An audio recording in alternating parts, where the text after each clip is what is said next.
Happy Veterans Day, by the way, to you veterans out there. I know the several. My dad for sure. I know Art is a veteran. Appreciate everything you guys have done. All right. So, what are we really up to today? Well, this is a natural edge piece that I rough turned a couple weeks ago when I rough turned the last piece from 2 weeks ago. This is stuff that's been out here in the yard, aging, as I say, and I stabilized it for quite a while. I just left it sit in the pot, and I would turn the vacuum on and off. Some people say, "Oh, you have to pull the vacuum forever and then immediately get it in the oven." I don't always follow all the rules, but so it's a natural edge piece, and I'm going to switch.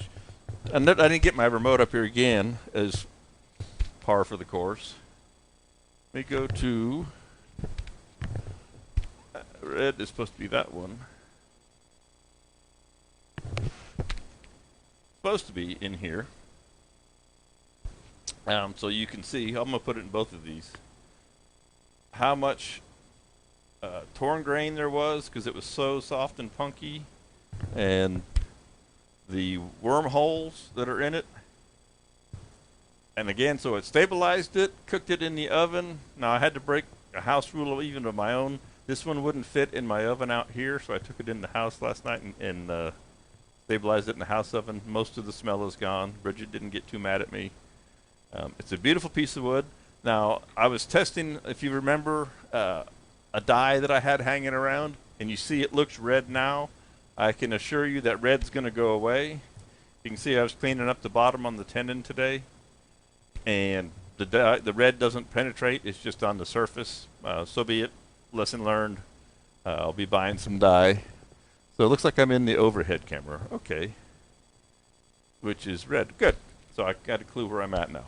So this piece is still about an inch thick. In the overhead, if I come up close, we'll see how this focus works because I'm on manual set focus now, trying to get rid of that fuzzy image. We got a bunch of extra resin pooled up in the bottom of this guy. All right. I did clean up the tenon this morning. I just did a little reverse chucking. Had to get creative. A vacuum chuck, I thought about, even if I had the vacuum chuck here, there's one up in North Georgia where Papa is. It wouldn't have worked because this surface, I know you can't see it, is super porous. It's not smooth because I needed to clean up the tailstock, the tenon end. So I just put a piece wherever I moved it off to. I just chucked another piece of wood in the chuck and had it turned around like so, cleaned up the tenon. All right. If I could replicate that, and I'm going to try to, because I'd like to turn the outside of this first and be able to cut downhill, down with the grain. So that's kind of what I would like to do. And I'm going to go for that. Should be changing now. I'm a little wonky on my buttons this morning. There we go. Ash can look over there. I got too many screens to watch. There's 3 screens, 4 screens there, 2 screens on that computer, a screen up there, and the chat rooms. But I studied a whole bunch about how to automate all this. Of course, it's all great until it doesn't work right. What I was using earlier, and I'm going to try this again. I'll show you how I set this up. Wherever I hid that piece, here it is. Because I don't want to try and make a jam chuck. I could try and make a jam chuck to fit this. I don't know that this is perfectly round. I can't just put this up against the chuck here because it tends to want to hit the motor. So I'm going to change these jaws out real quick. One of the beauties of the EasyWood quick change jaws is that I can change them out real quick. And I'm going to mount this little guy. This is my reverse chucking little piece. That's a piece from a couple weeks ago that I got just hanging around in here. And I need to put my little teeny jaws on. Dick, I know you're waiting for a pressure pot. I'm going to be on the horn to them. So today's the magic date they said of the 11th. Of course, it's a holiday. I'll be on the horn to California Air tomorrow and checking on the status of where we are on those things. Have they received them? Are they ready to ship? And all that good stuff. So I will be in touch on that.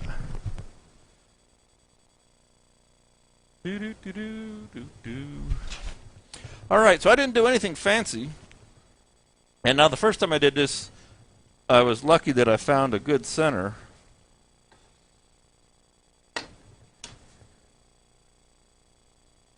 And then I cleaned this up and cut it off.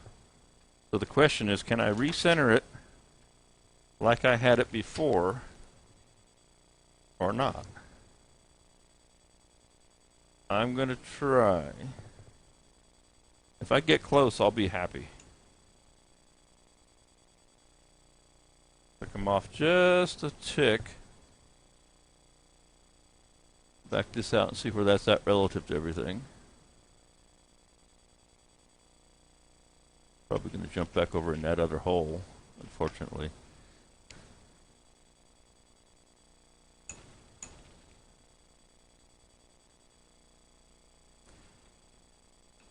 It's off just a fuzz, but I think I'll live with it just to get the initial cleaning done on the outside of this. 1, 2, 3. I know that 3 is the end camera, so you'll see that in a second. Hopefully this end camera is the one that gave me so much trouble last week. Now it's on full manual. There's nothing auto going on there whatsoever. So let's turn on a little speed here. And I'm off a little bit with my tenon. And we'll take care of that. I just want to clean up this bottom down in here, and I'll have to reach in a little bit later. Now this piece being so undulated, it's going to be out of balance no matter what we do. Okay? It's going to be out of balance no matter what we do. But I'm going to crank this guy in here nice and tight, make sure everything's snugged down. And I'm going to look for a speed.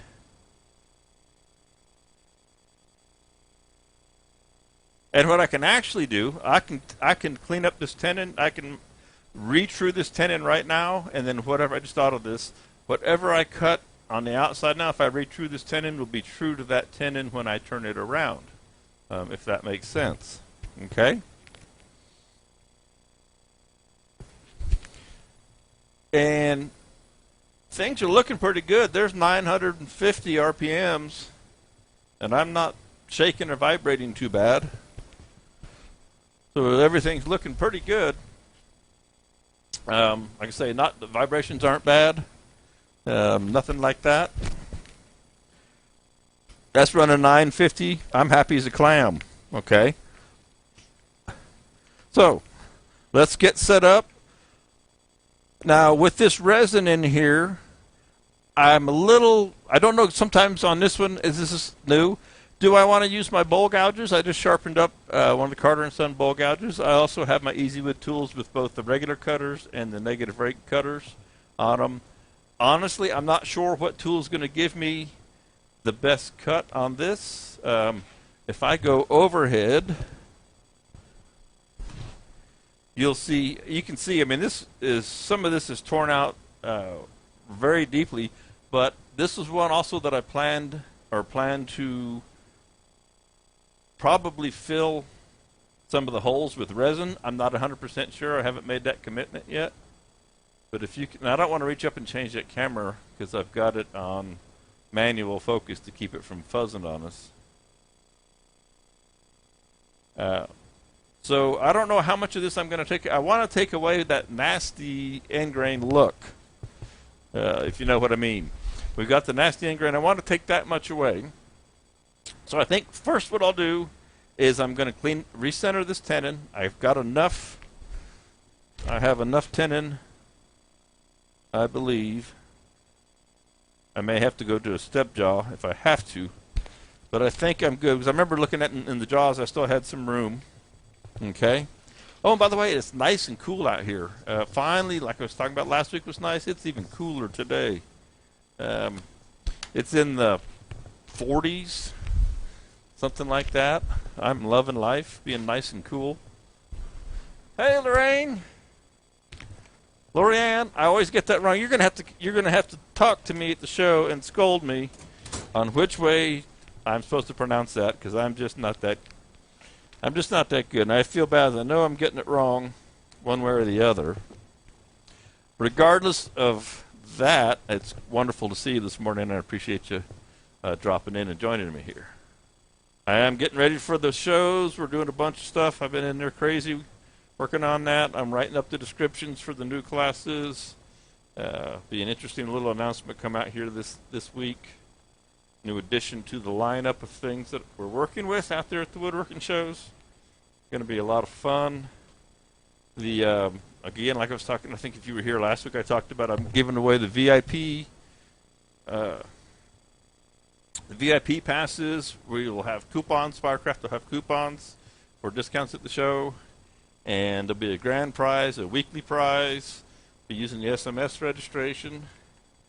Lots of good fun things for the show. The Woodworking Show also has a new thing. If you haven't been to their website, go there and take a look. They have a new membership program for the Woodworking Show and I want to say for $50, I think. Don't quote me on that. So I looked at it briefly. You get time with educators. They have a special program for meeting with educators each week before the show starts. Discounts, extra discounts from the vendors, from participating vendors as it reads. Things of that. So it's a membership that helps give you a little bit more for coming to the Woodworking Show, to get you specials and all that. And don't forget now, of course, Spirecraft is having its fall sale. So the month of November, 15% off and free shipping. There's my shameless plug for Spirecraft in here. Everything that's on the website is available at 15% off with free shipping. So go get you some goodies and get ready for fall and winter turning. Okay? All right, let's see. Got my speed established. I'm going to retrue the tenon first. Lower the second way. Lorianne. Okay. I got it. Thank you. I appreciate that. Cool beans. And I don't know. I'm curious. I don't think it made it to. Excuse me. I'm going to jump over here to YouTube, and it still says it's not there. But it does that to me, and then I go back and I see that it showed up. So I'm just not sure. I'll get it figured out one of these days. All right. So I think I'll true this back up with the EasyWood Tools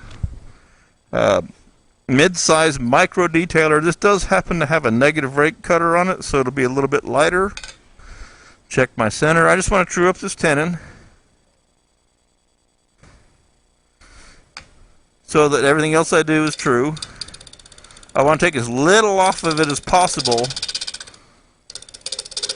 so that I don't run out of room. And I am showing you the end, or the over front. So let me go to the end view for you, and we'll see how this works. You guys would let me know, as I can't do this and watch, let me know if it stays in focus for us today, or if it goes out of focus, just put a little comment there in the chat box that hey, it went out of focus again, or no, it's staying in. I'm really curious to find out.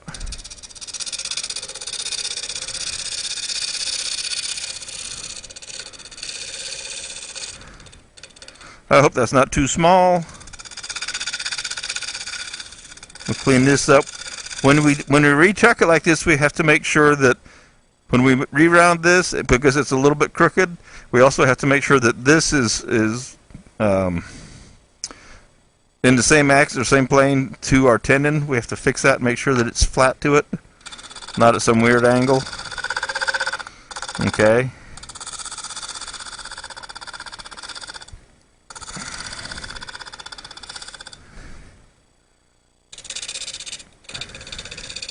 And see, I still hear a little bit of a hop there. And I see a little bit of ghost.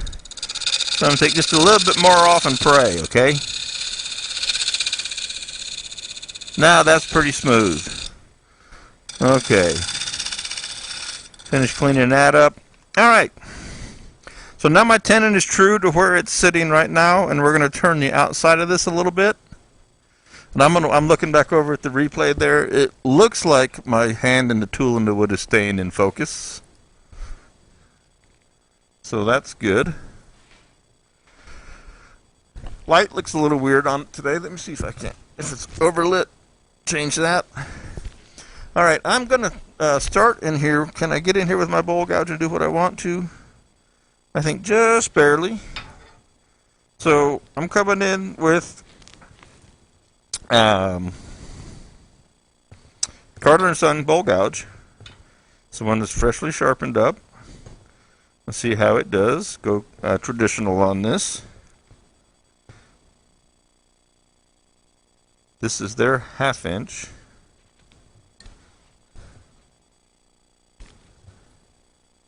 My tailstock is a little bit in the way, but I will try and work with that and see what happens.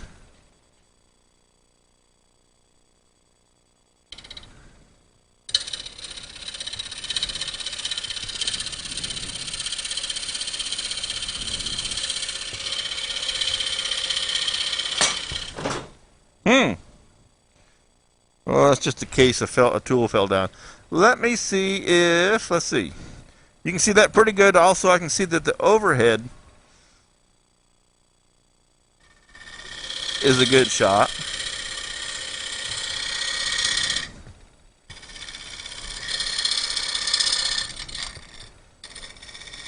Now this is all solid wood, so to speak, down in here. As we get out to the holes in the wings, it's going to get different. I am going to go to the overhead shot here. It's a little far away in the zoom, but I hope you'll be able to see that. And I'm going to continue this cut.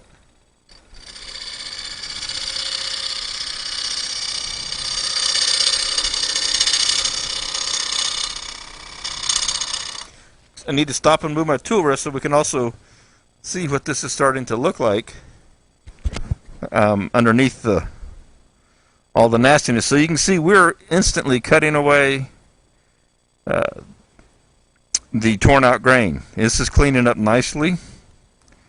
It's looking good. Now I'm also, at the same time, I'm coming up on this hole right here. As soon as I get this cut, the color will, when the wood's lighter, it'll be easier to see the definition of this. All right. Let's see, I got you in the overhead right now. Okay, that looks pretty good from my perspective in here.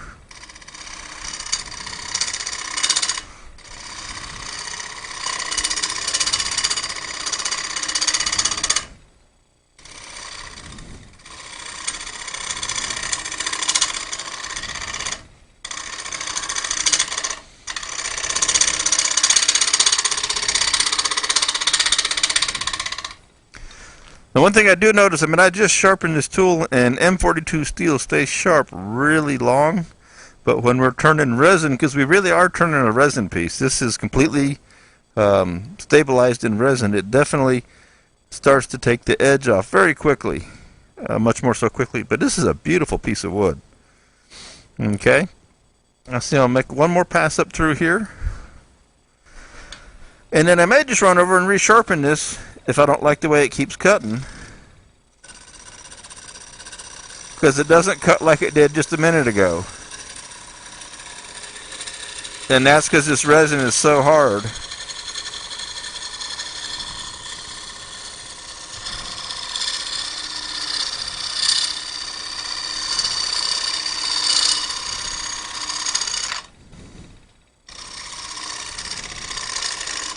Especially up here. Okay. Just out of curiosity, I'm going to step out of the frame here. I'm going to run over here and sharpen this tool real quick. Resharpen it. Just to see. I'm curious. Sometimes we learn things together out here, which is fine with me. I get to experiment. You get to learn from my mistakes when I make them, which is on a regular basis, it seems like. But that's how we learn. That's how we learn things. We try it. If it doesn't work, we try a different method.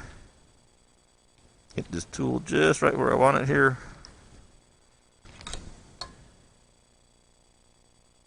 That's where I had her set before. All right.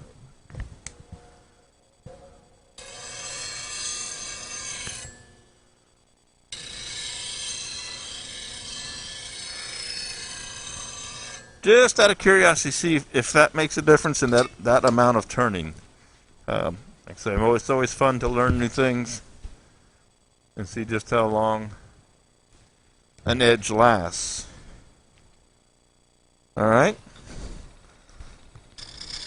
Oh yeah. So that resin, one of the hardest or best edge holding tools, Carter & Son M42 high speed steel, 10% cobalt.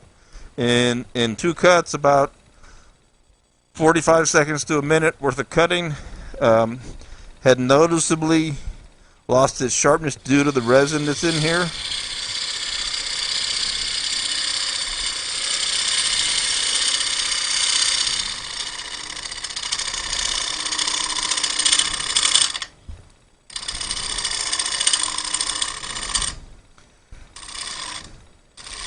So what that tells me for sure, if you're going to be cutting stabilized wood with a high-speed steel gouge, you're going to want to sharpen frequently. And I could actually feel that already start to change. It didn't take very long. This resin really is hard. Okay, so we're finding that out. Let's go ahead and switch over to a negative rate carbide, the ones I used last week. Haven't changed them out. Okay. Just kind of curious to see what goes on here with the carbide tool up in the top. Alright. Rich, good morning. Thank you for joining us. We're out here having fun, dulling tools on stabilized resin piece. Beautiful piece. We just switched from a Carter & Son high-speed steel tool to a Easywood Tools carbide tool.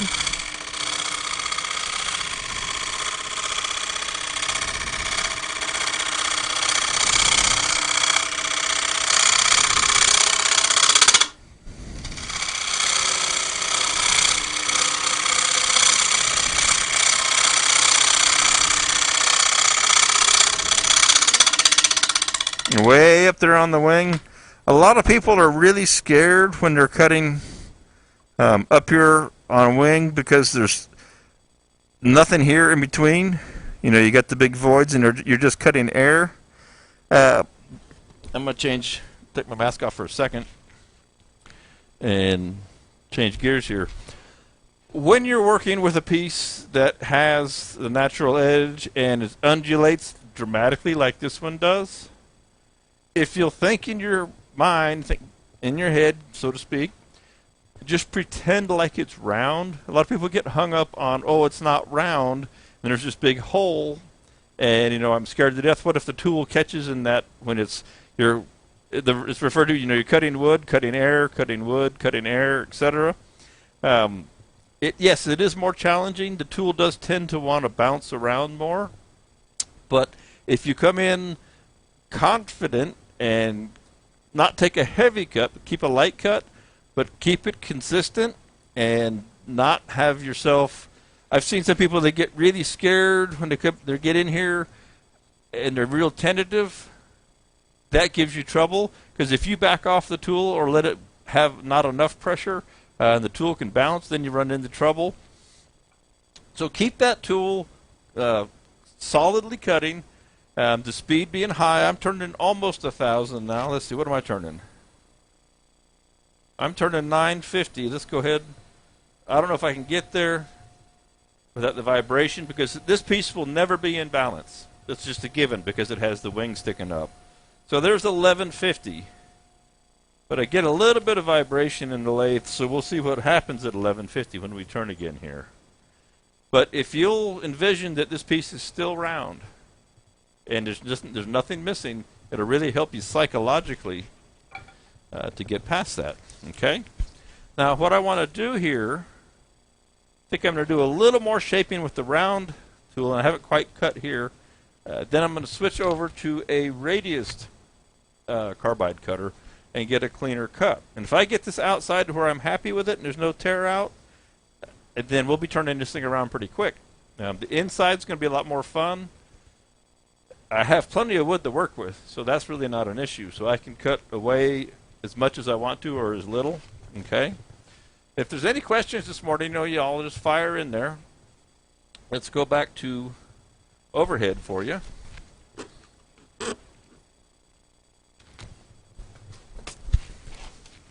And I'll clean this off so you can get a little bit better view with the profile. So I'm working on the profile now, and I'm looking out here on the outside, and I've got a hump as I go up on the piece. So I want to smooth out that hump. And you're looking at a ghost image, because I can see all the way through the piece right in here. Where am I at? There, I can see all the way through there. So I'm just I'm going to start right in here where my hump is.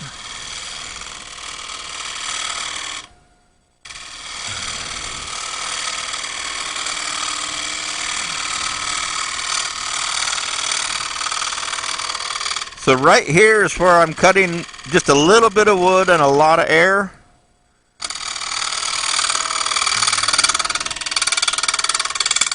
And you actually have to lighten up or reduce the pressure. So I had a lot of pressure when I was cutting here, or a lot more. When I get out here, there's not much wood, and if I cut with the same pressure, I'll overcut the piece. Okay?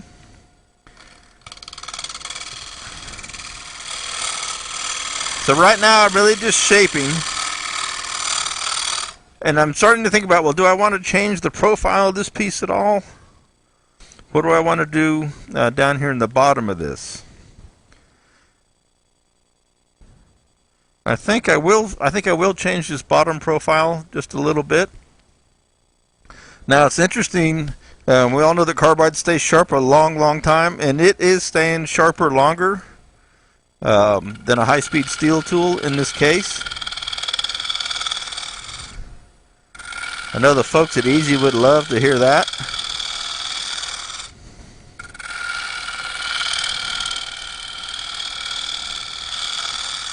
Doug Dixon, he sometimes drops in here on us. I don't know if he's in here this morning or not. But I'm going to change this profile just a little bit right in here, down at the bottom. Give it a little more shape.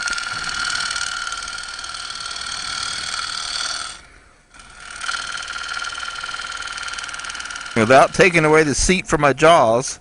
I need to maintain the seat. Let me change camera to the end for you. See what I'm working on here. I don't want to take away my seat where my jaws sit. That's the one thing. Okay? So I'm just working on the shape, the profile. Making sure I leave something there for the jaws. Now I'm watching out here. This is where I see my profile against the floor.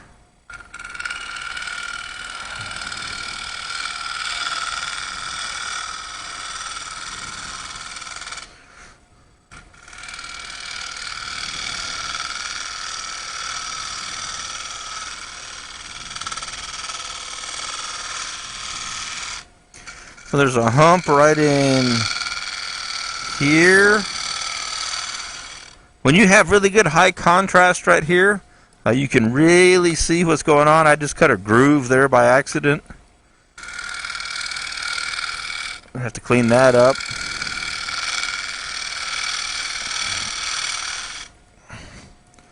This is fairly dusty. I'll just stop. If I can help not putting on my dust mask, I'm not going to. It's just easier for you to hear me, so I'll just step away on this every once in a while.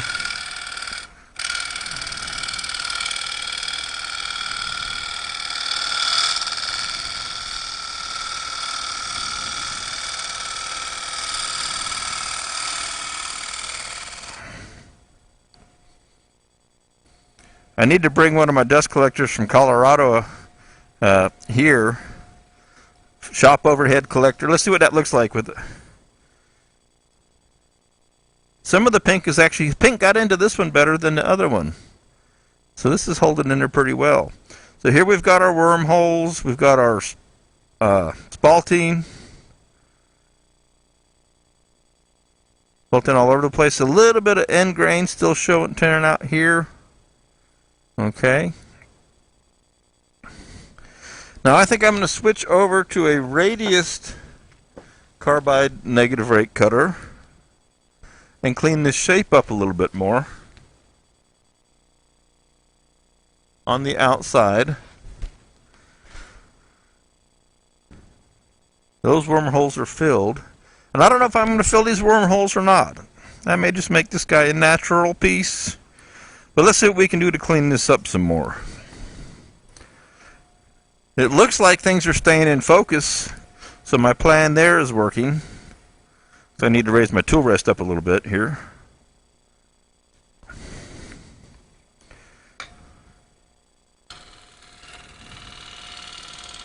So with this radius negative rate cutter, it's like a finishing tool, like using any finishing scraper. And by being radiused, you don't run the risk of having an edge make a groove nearly as much. And I'm watching the outside profile, really trying to clean this up now. And we're on the end, so let me switch it to overhead as I come further up.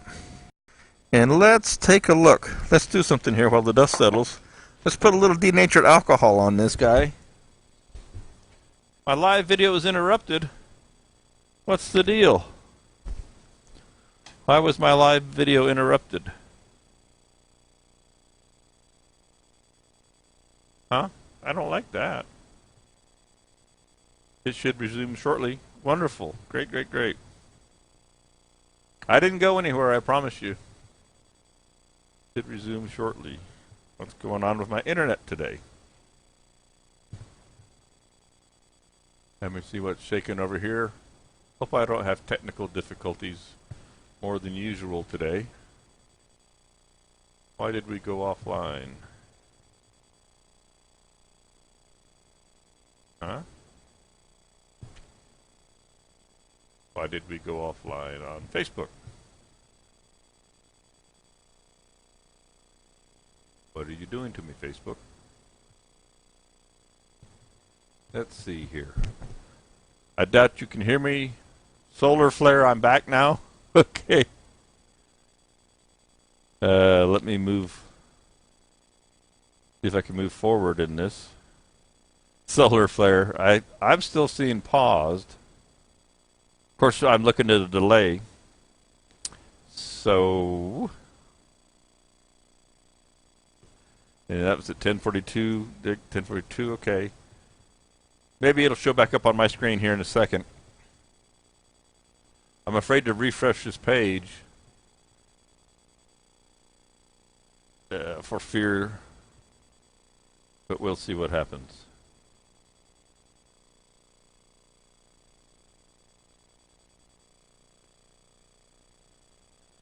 Okay, says I'm back. I see me running again. Who knows? Strangeness. Strangeness, strangeness. What was I going to do? Denatured alcohol before I was interrupted by technology.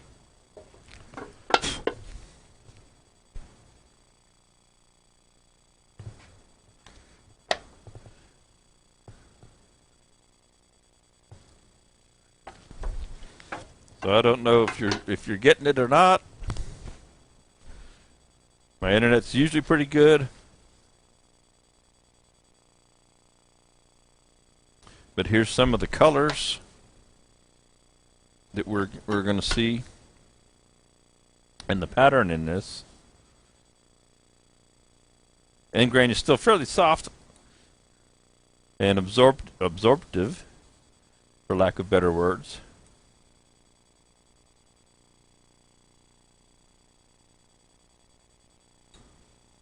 So some of that red stayed there. That's kind of cool. Lots of different colors.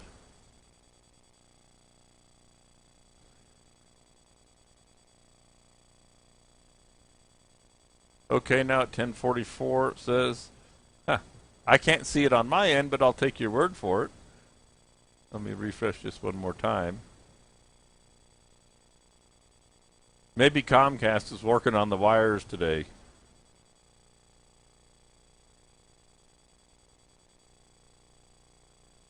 Who knows?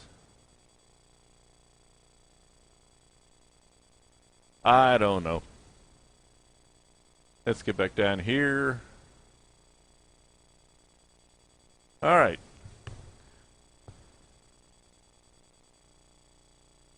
Oh, I don't know what in the world's going on my screens. I'm having technical difficulty on my end. Let me, I apologize. Let me jump back around here. If I can't see, I feel in the dark.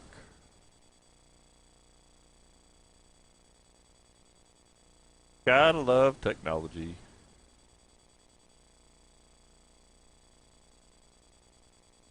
Alright, says I'm live. So it says. We'll see how that works. I'll watch and see if my hand moves there again. Should get me that back.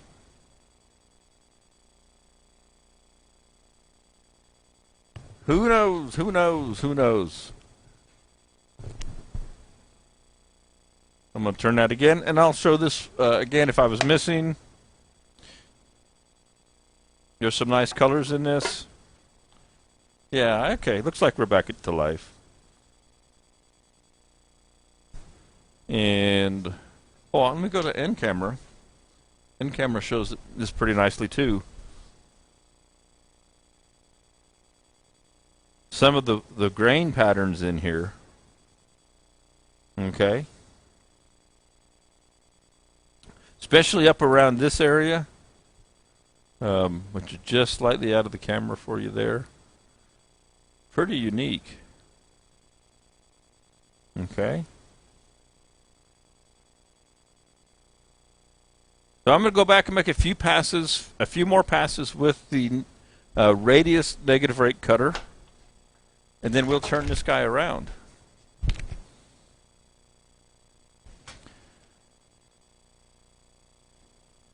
And I'm just going to pop a little message in here real quick and say,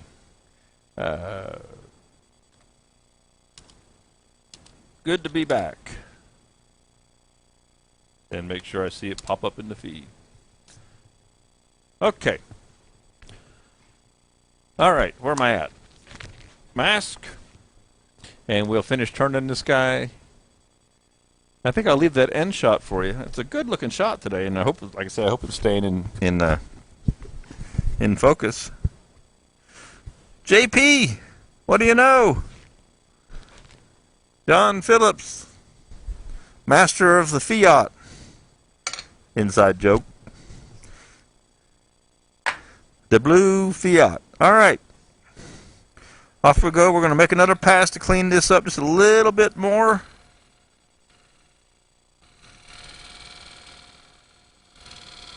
You know what I need to do, guys?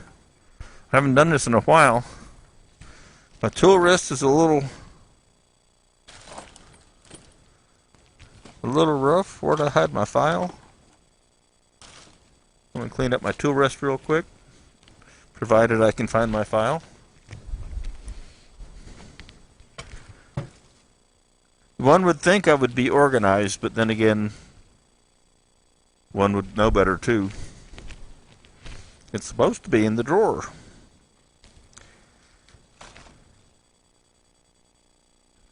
Well, when the file doesn't appear, next best thing,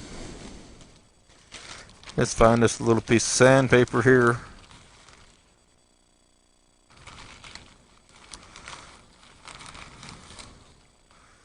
Just I want a nice smooth edge on my, not 400 smooth, but 220 smooth.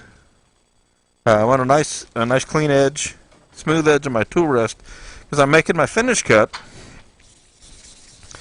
I don't want my tool to hang up, and especially these square shaft style tools will tend to do that. Get some little nicks. Normally my file does the trick, and I'm supposed to know where it's at. Of course, I may have put it somewhere like in this cabinet, which I did. Okay, I feel better now.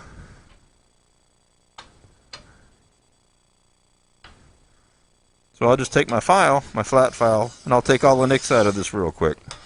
And then I'll still hit it with the sandpaper. Whenever you file your tool rest, always file the whole rest, or you'll file it into a U shape. And it's a mystery to me how tool rests get beat up when you don't tap your tools at all, but they do. This stuff happens. Alright, doesn't take much, just a little bit. Smooth that out. Alright. We want this thing to be nice and glidey, smooth. And I'm going to reach in here. And I'm going to take a abrasive paste. I'm going to go one step further on this. Abrasive paste with a little bit of wax in it. Really smooth this guy up. Who says you can only use it on wood? Alright. Smooth that guy right up. I just committed that microfiber rag to that. But that's okay.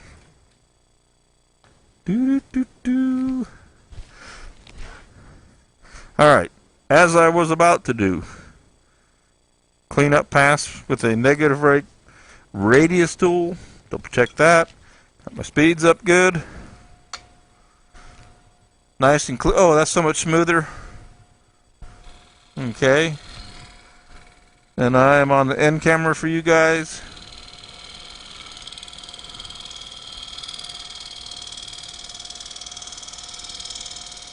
It's kind of like sanding with a tool.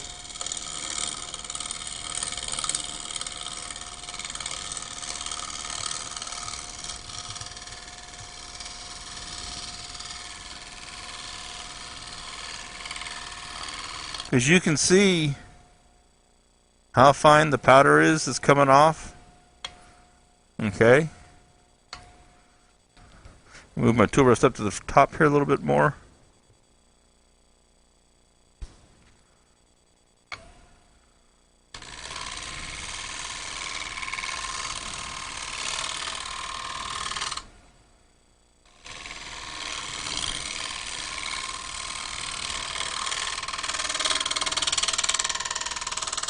Now if I really want to get crazy, and I want to make sure it's as smooth as I can get it, even with a carbide, I can stop. And I'm pretty sure this carbide cutter hasn't been rotated. So I'm going to stop and rotate this cutter and have a brand new fresh cutting edge out here. Get this in the right place where I can hold it. For the last final passes before I turn this around. So let's turn that one time. It's got 4 sides. We can use all 4. These radiused ones, I don't tend to use the sides. If it's a square cutter and you drop the wrench in the dust. If it's a square cutter, I tend to use the sides and the front. So I kind of wear things out pretty quick. The radius cutters, I just use the front. Okay. So we've got that all set now. And let's make one more pass up through here. Just one more time, he says. I think we'll leave the tool rest right there. Fresh cutter edge. Nice clean cuts. Very smooth and light.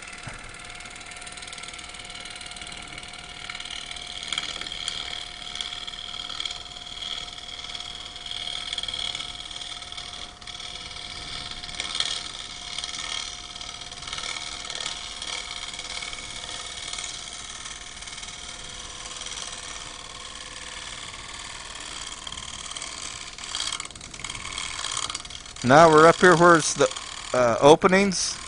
So we're cutting air, so we just come in here nice and light. But with light but with solid pressure. And I can actually watch that little teeny cut way out there, even on the ghost image area. Okay? So that's a pretty good finish. Let me, where are we on? We're on the end. Let me go to overhead for you there. Get out of my goggles. Set my tool down. Let the dust settle for a second. All right. That looks pretty good. It's pretty wild and crazy. So this is one of those that's going to tear me a little bit. Should I do the fun resin stuff, or should I leave it and just have the natural holes in it? Be interesting to see. I'm not going to sand this right now. I was showing we'll take the time with the dust. But let's get this turned around and into a chuck.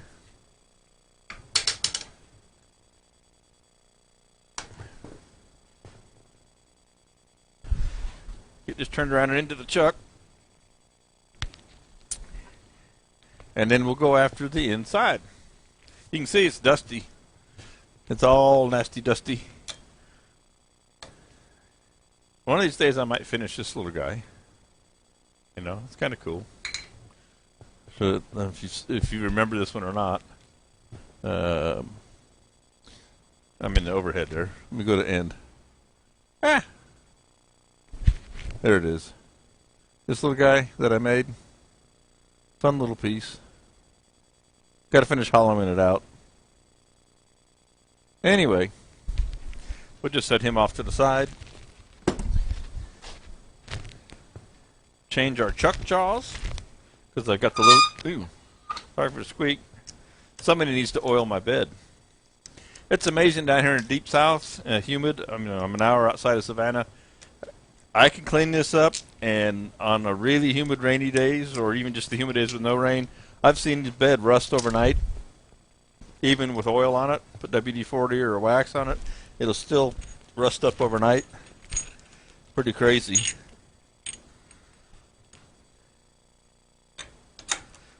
But now we have nice cool dry air. Very pleasant. Very, very pleasant. I didn't take my watch. I'm going to take this watch off because I know it's going to get in the way. Doing 11 o'clock. Okay. Sure everything's tight, snug. Mount this guy up. So we redid our tenon. We have just about the perfect tenon seat here. I'll go overhead and let you see down in there. So you can see that my jaws have just about 1/8 of an inch gap. I have a nice seat here. The wood that I was turning just a moment ago is right up to those jaws, so that's why I wanted to work that area. I can still work in this area if I need to up in here from outside, but I couldn't get back down there. That's why it was important that I get what I could down in there. All right, so question becomes to me, how thin do I want to make this guy? Do I want to leave it fairly solid? Do I want to make it, push the envelope and see how thin I can make it? We'll find out. One thing that's interesting, show you here in the end. You see this right in here? When you cook the resin, when you take the stabilized resin, put it in the oven, and heat it to make it cure, it actually starts to flow out of the wood some. And this was sitting upright, and this pooled all this resin down in here, pooled down inside the bowl. So we've got a little extra work to do there. And when I was first playing with this morning before I went live, it's kind of chippy and stuff, so might kind of make a mess. But we're going to get this guy snugged up real nice here. And I like turning these things. I have fun with them. So they can be a little scary frozen. But did the feed freeze? Van Valkenburg, Good morning. Frozen, frozen, he says. Hope it didn't freeze. I see it moving there. We'll see what happens here. All right, let's take this tailstock away for a moment because I want to clean out that inside. Is that my head I just stuck in there? I apologize. I want to clean out this stuff in here, and then I'm going to go and put some support back on it. Now, when you're working with a natural edge piece, it's always really important to make sure you turn it by hand and don't put your finger in between. It hurts to make sure that your piece, your highest point, isn't going to hit your tool rest, because you're looking at other areas and you go, okay, that's all good. Now you can sneak your tool rest inside, but you always want to make sure that you're all good with your highest point, because these are fragile and you will break a piece off and then you'll be really mad. Ask me how I know. All right. I'm going to clean out this mess, because that's what you're seeing. Yeah. I'm going to clean that mess out first. And I'm going to come in here with... What do I have set up? I'm going to come in here with the negative rake, CI3, a mid-sized tool. Because this stuff is kind of soft right in here. And it's just going to kind of chunk around, I think, and jump about.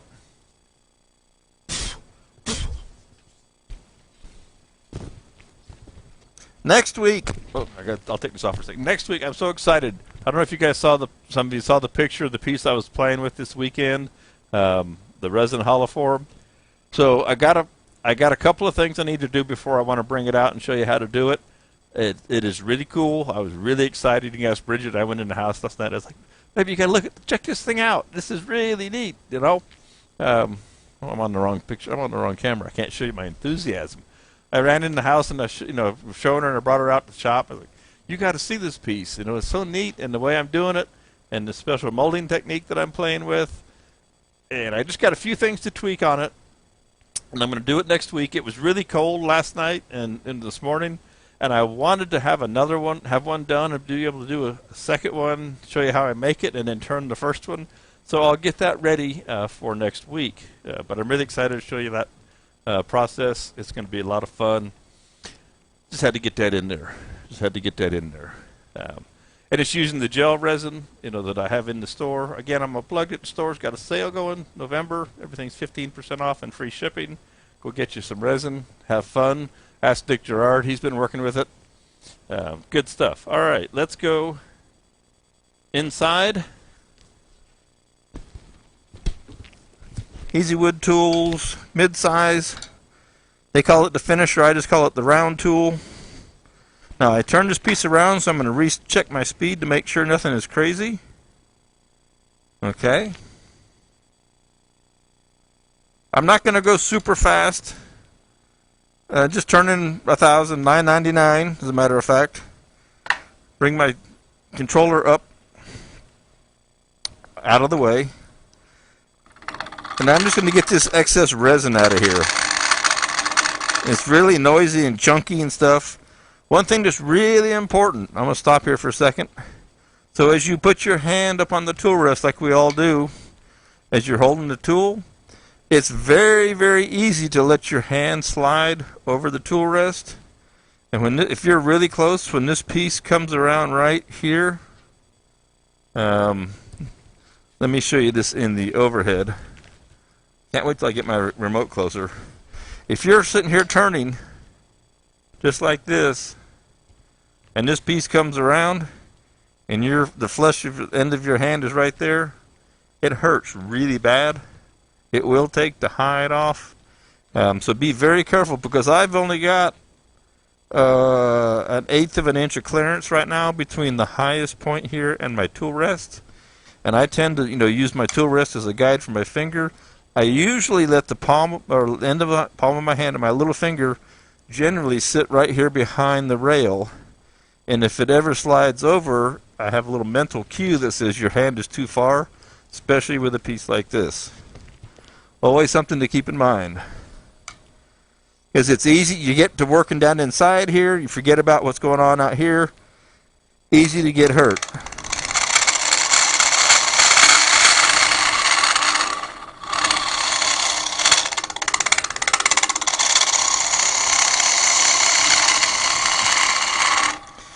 Okay, it looks like that resin cleaned out of there pretty quick. Yeah, we're down to wood. We're back to the wood now. Okay. Okay. I think what I want to do to help you guys be able to see is I'm going to turn this a little bit, and I'll have to adjust the camera. But I'm going to turn this so that it's a little bit easier for me to get in there and so that you can see the side of the bowl, side of the piece. So I'm watching in the monitor over there, the adjustment for the inside.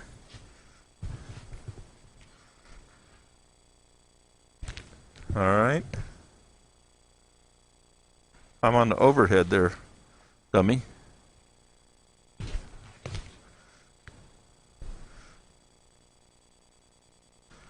Alright, so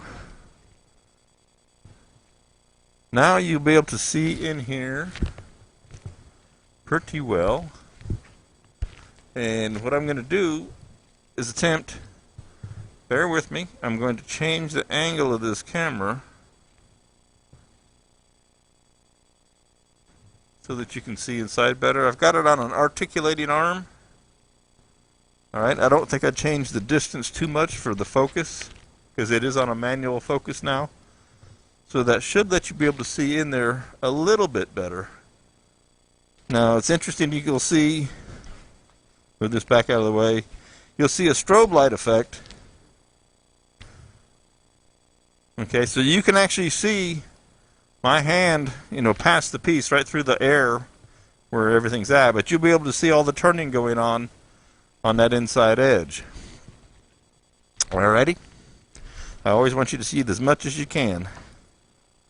So, let's see here. Best approach for me is going to be about like this maybe. This will also hopefully help keep my head out of the way.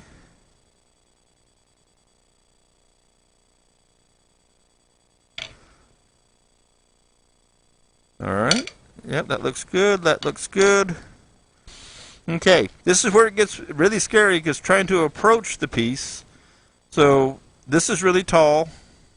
This is short. This is really short. This is really fragile.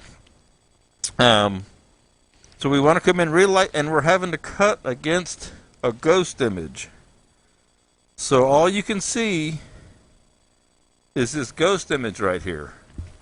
All right, that's what you have to look at. So again, it helps to clean off. I don't have the broom handy. Your contrasting background to be able to look at. Okay? And you just find that ghost edge the best you can. Come in here, and you'll start to find it once you start to cut.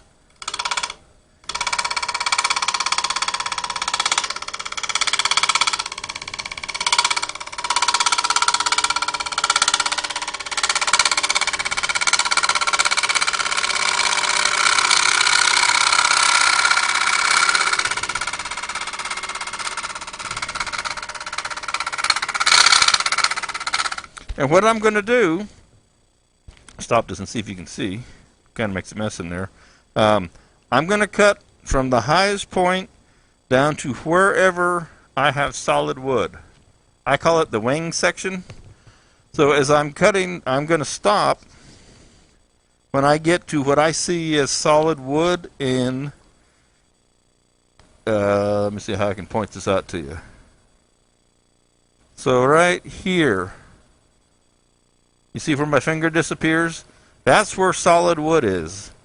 So from up here on the very top, which I'm not going to stick my finger in there, down to this point right about here, that's the section I'm going to work on. I'm going to work on that wing, and I'm not going to go any further than that. I'll do everything I want to up in this first section before I move on. Because once I move on, past here, it could start to shift. Now, and this is super fragile, okay? So we don't want to take the risk of breaking it, and as we release tension inside, it's going to let this move a little bit. So we're going to work on that section first and that section only. And I think I'm going to give myself a little more speed here, because the faster I can turn is the cleaner things are going to cut. I'm out of the line of fire. If I break this nub off, one, I've got my safety mask on. Two, let me show you here, because this is important, not getting hit. So I dialed the speed up. I'm working over here. Pieces at an angle. So if a piece breaks off, theoretically it's going over there or it's going over there. And I'm over here. I'm out of the way. I'm working right here. So I'm not as concerned. Of course, like I said, I got my face shield on.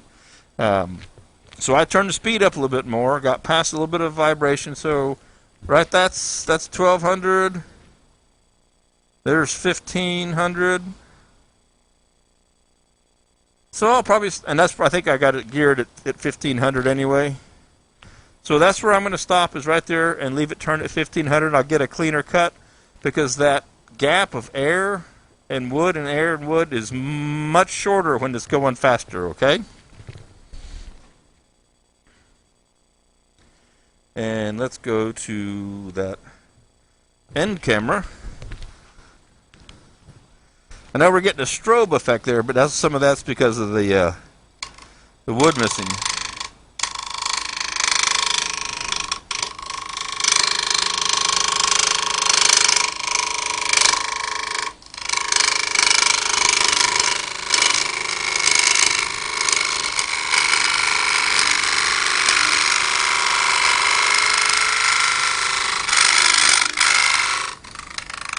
And I think I'll go ahead and make this inside. I'm going to make one pass real quick, make this round. It's not smooth yet. You can see.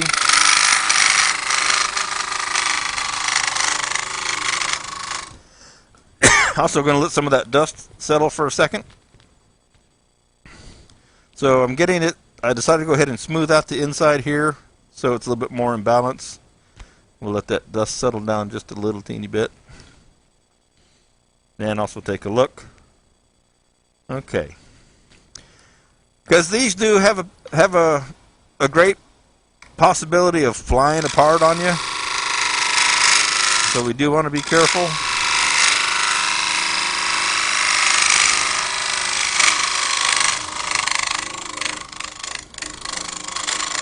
Get that cleaned up.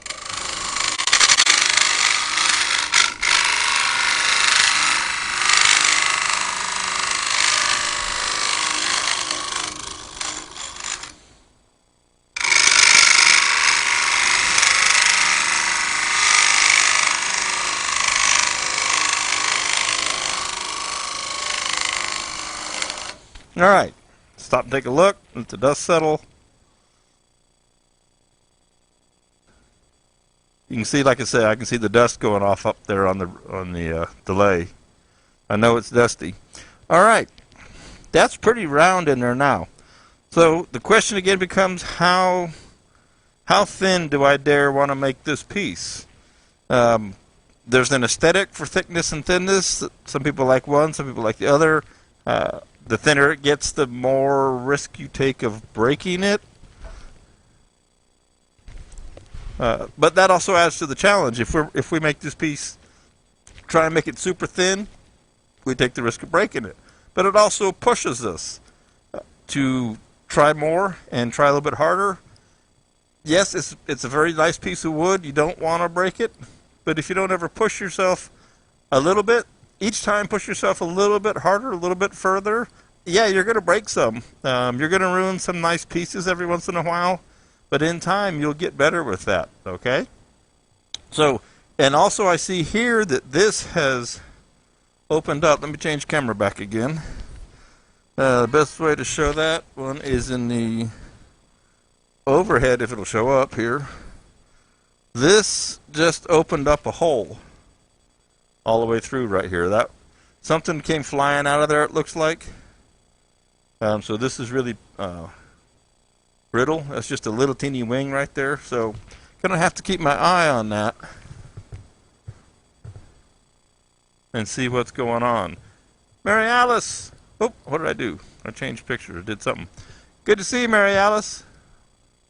Alright, let me go to my end picture. Alright, back after this guy. So I'm going to take my upper wall down to the solid wood, and as I go I'll make my decision on just how far do I want to push it on wall thickness. And I'm on the wrong camera. No, that's the delay. I get confused on which screen I'm looking at around here sometimes. There we go. Okay. Double check that everything's all good there. Tool rest is in the right spot because it's kind of getting down to the part that counts. Now I'll end up watching over on this side my tool line, my cut mark, because I won't really be able to see it here very well. So I'll be watching out here on this ghost image. I'll be able to watch that tool cut, that line move down on the inside. You'll be able to see where the tool's at over here.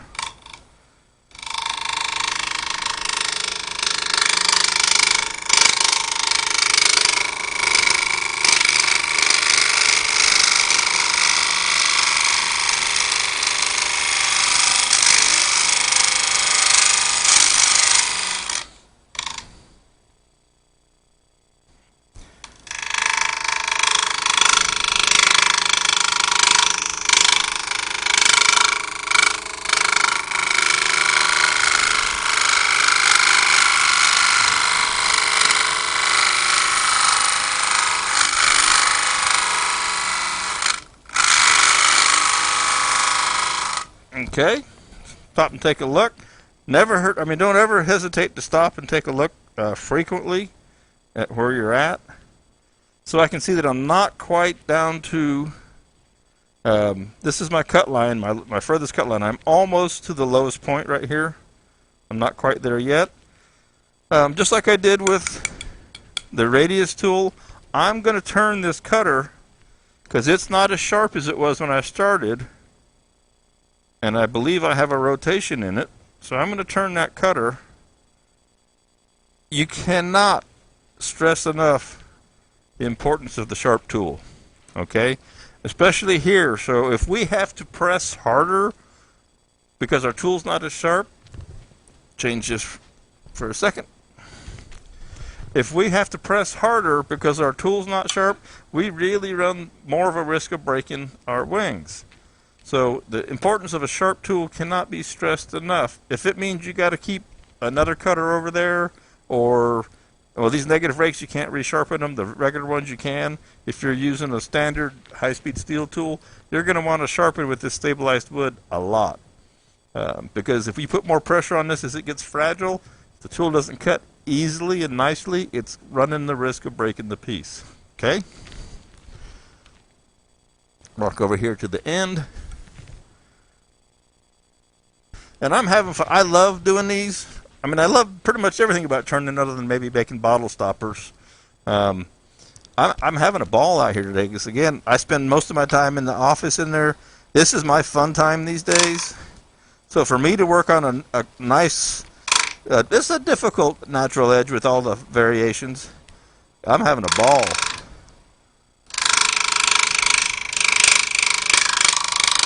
So I just felt the piece hit my foot. That meant some chunk just came out, and it looks to be fairly large, so I lost that piece that was right there.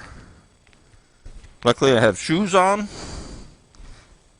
That's the risk of this. This is a fragile piece. I mean, it was rotten. You got to think about it. This piece was rotten. This piece was rotten before I started. It was a rotten piece of wood. And so I lost this chunk that was, I'm pretty sure, right here that made that hole, okay? So it's a casualty of the war, of the process. Doesn't really take away from the piece. Just these things happen. And luckily it didn't hurt my foot. Now what I might do, just because I want to have fun,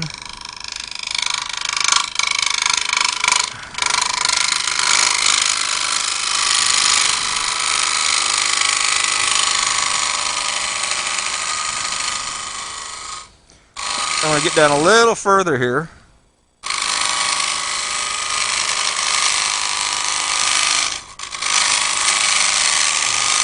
You can see how dusty that is. It looks like I'm down to my solid wood now. Okay? Alright. So I've been working with my negative rake carbide cutter. I want to switch, and I may have to run over here and sharpen it. So my thickness wise, it's like I'm half an inch maybe or so. Let me get my calipers out here. Let's see if you can see that. So, yeah, that's maybe a half an inch. Let's see, that's a little finger of thickness, right? If this wood was really solid, we could definitely go on beyond that without too much worry. This wood is not very solid. But I want to take a little 1/4 inch gouge and see if I can't make a nice light cut on this. And I think this one is still sharp. I'm gonna walk over here and stay out of the camera shot. Now I'm gonna sharpen this up real quick, just touch it up, just to make sure that it's as sharp as it can be. And it's actually kind of got a fingernail grind on it, which is neither here nor there, but it won't catch for sure on the wings. All right, and it looks like it's really good. Everything's fine. I'm not even going to turn my grinder on. I'm just going to give it a quick touch. Spin it by hand.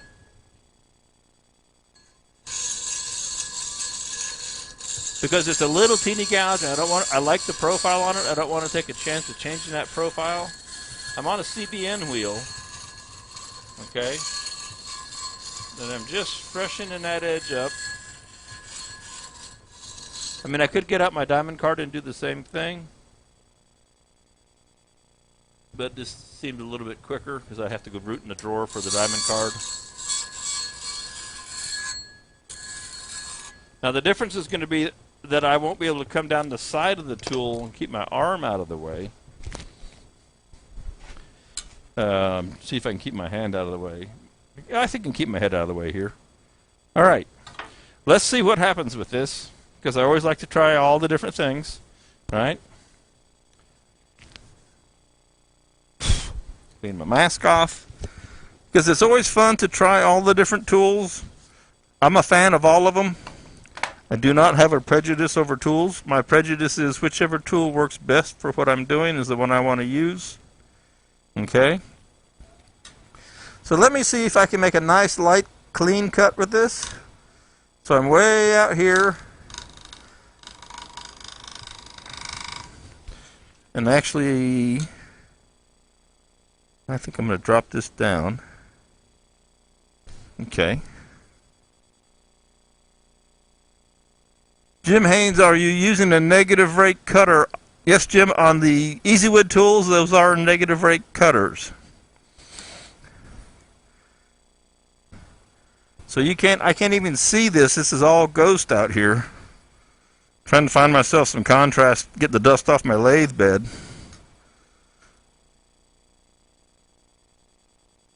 So I'm going to use my bevel and just kind of find where the wood is.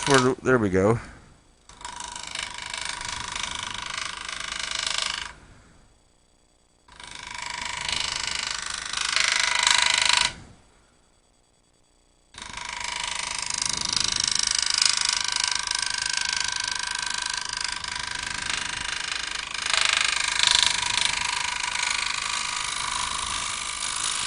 And I can see the cut line going down the other side.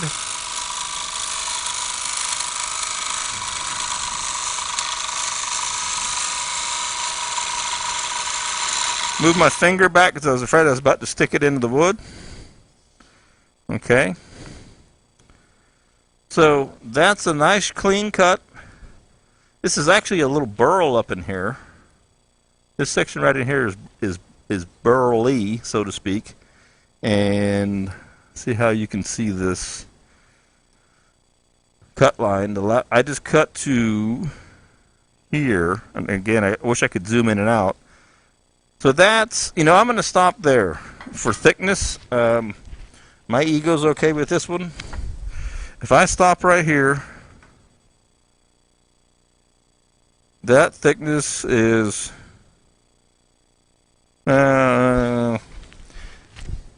it's respectable, okay? Sure, I could go further, but, you know, what's the point?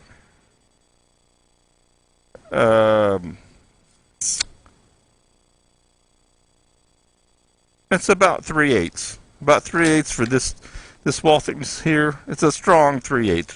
That's pretty fragile, so I don't want to break this piece on you today. So I'm going to stay with that. That's going to be my goal, is for 3/8 down through this piece. Okay?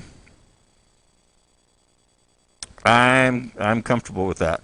Now it's also interesting just because of natural edge things. This is thinner than this is over here because I'm thicker as I go down. Alright, so I'm going to make sure I've worked my way all the way to the solid wood. I'm a little short right here still for this wing, and which would include that wing. Then we'll start, once I'm happy with that, then we'll start on this next 1.5 inch section, if you will. Let's see if there's any questions over there. I got Jim's question handled. All good. Okay. It's fun. I haven't done this in a long time. So I'm happy with the very top, but I can see a little extra thickness in here. So I'm going to lightly come in and pick up the cut.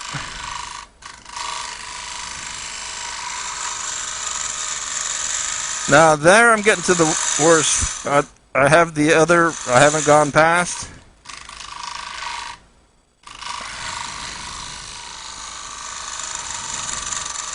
Always watch, you can see my little finger here.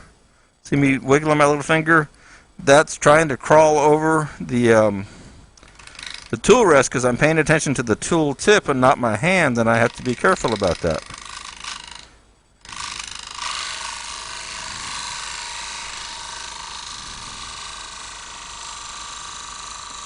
One thing that's really cool about doing these, and I don't think I can find a way to show you easily, when the tool is cutting here, I can actually watch, you can see the bevel behind the cut in the voids. One of these days I'll zoom in real close, but you can actually see the bevel riding against the wood or just floating off the wood when you're in the cut. Okay? So I'm going to leave that at that. That gets me down to my solid wood there. Solid wood there. I'm going to switch back to my faster removal tool of the round negative rate cutter now, and come back in here with that. And I'm going to go from here to here. So we'll take this section out. Now it's actually fairly thick right in here. Show you the caliper. So our next section right now, it's probably 1 inch thick still, right in there. This is where you can see the caliper. There we go. So this section in here is probably still 1 inch thick. So we've got a fair bit of wood to take out of there. Okay. We're not going to mess with this anymore up here. We're done with the risky spot. What happens is inadvertently, what makes you really cry is you get almost done, and you hit that top wing, you forget about it, and it makes you really mad.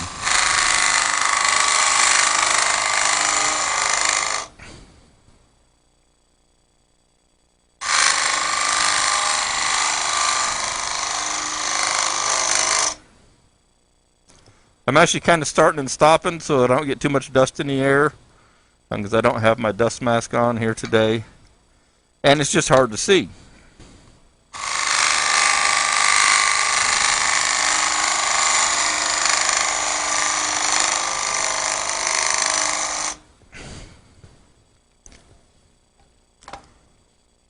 So we're slowly taking away, and I leave a little teeny line right here. I'll make it a little bit smaller.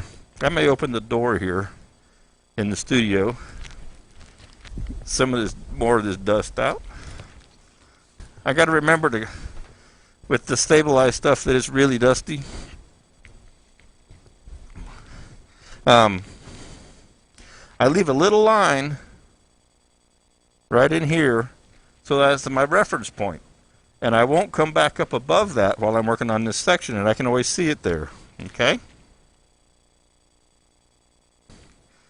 Alright, so I pick up the cut just below that line.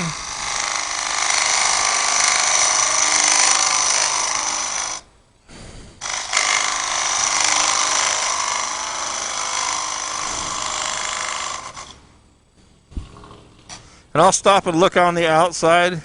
I can tell I got a lot of wood right there.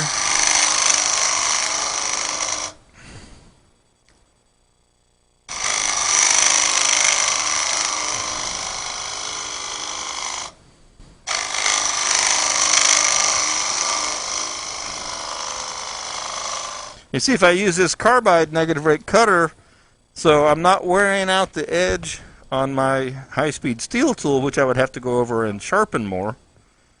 It saves me sharpening time, and I can still switch tools back and forth. Yeah, that's all kind of dusty I see in the delay there. Okay, keep right on going here.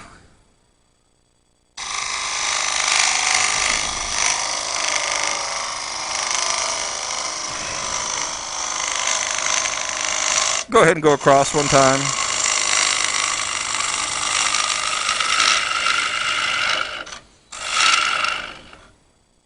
All right.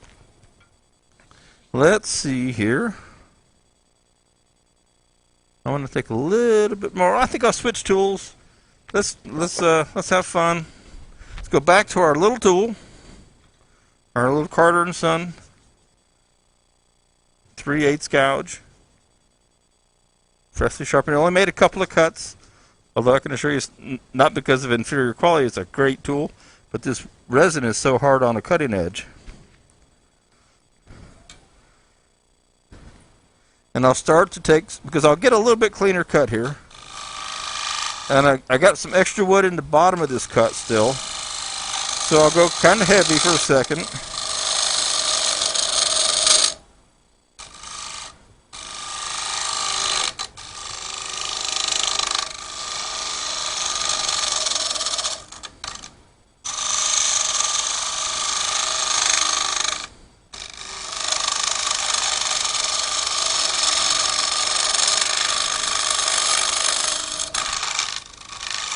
And also, I listen. That's why there's no music, and I don't wear earplugs, earmuffs for the sound. Safety police get after me. But I can hear the difference between this and this. And I hope you can.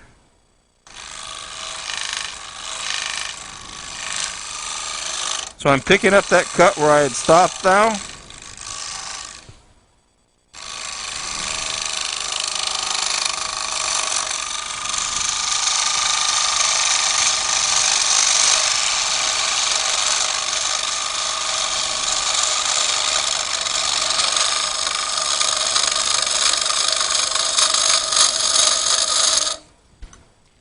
All right, we'll stop, let the dust clear. Doing nicely. Still, already it's not as sharp as it was. Getting some of that vibration. I may just grab my diamond card here real quick and just lap this in between while I'm waiting for the dust to clear. We use all the different techniques here.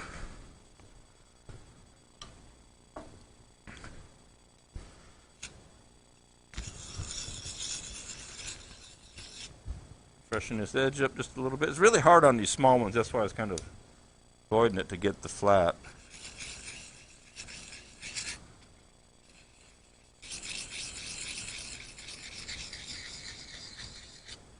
Easier on the bigger tools.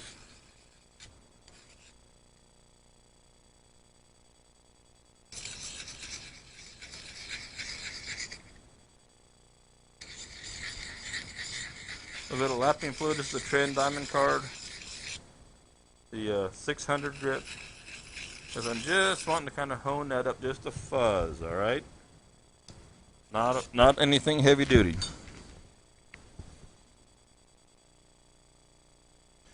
Michael Schwank, my cousin, hey. What brings you to town? Getting dusty in here. All right. I'm going to also move this tool rest a little bit over closer to where I'm working. Make sure that it doesn't hit anything as I'm going. Okay.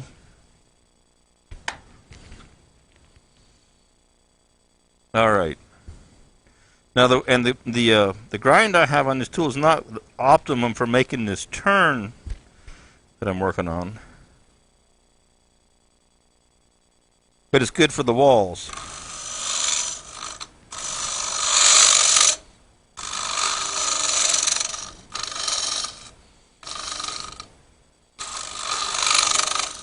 Let's see, there's something else here.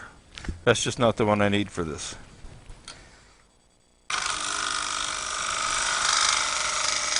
There we go.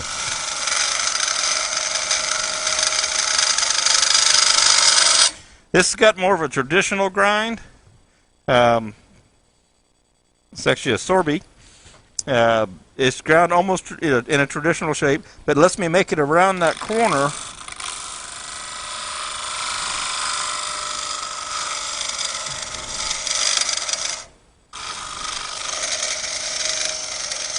Okay.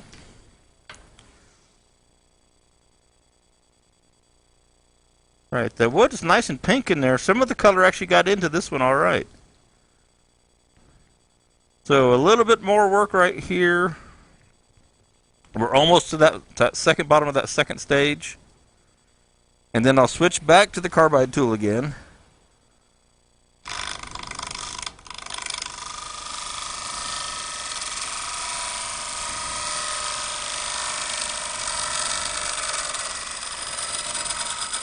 So I'm down to almost a flat bottom area there now.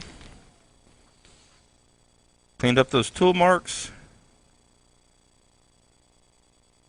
All right, another pass right in through here. Not quite where I want to be. I'm going to come up here, pick up, I need to see where that cut starts. It's right there. That's where I dropped off. So I'm going to pick the cut up here.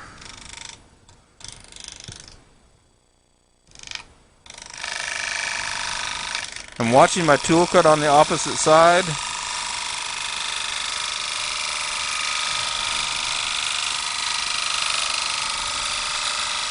Keeping my finger out of the way.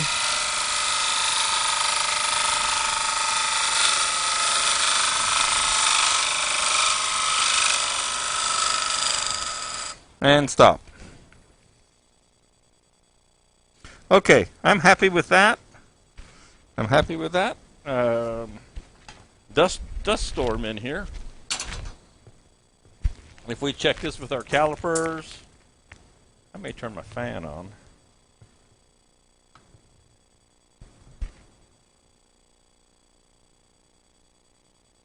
Do I have a thick spot in here? See what you can see. I want to make this, get this where you can see it, because I'm a little close on the camera. I figured this out. I figured this out yet. Or I get where you can see. If I go over, there we go.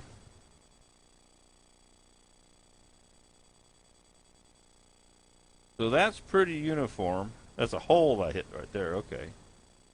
All right. And so that's where we're at. Oop. There's my little finger. Little finger right in the fingernail. And that's right down where I am at the flat section now. So the next step is to take another 1.5 inches out. I'll take some more of the center out here. Let me check the time, 11:38. Okay. I think I'll be done by noon. Let's take some more of the middle out of this. We'll go back to the negative rate carbide tool. And we'll take some center out.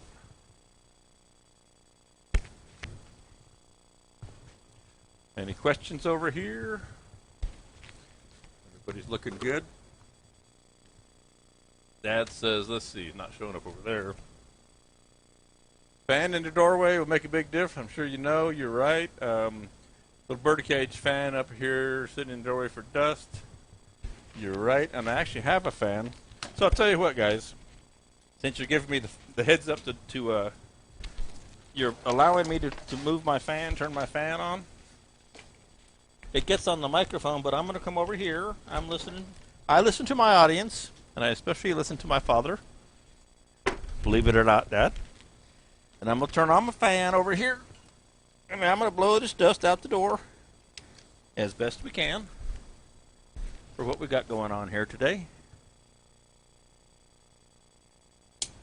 There. High-tech dust removal. Or I could blow it on me and blow it away, but it would just circulate it around.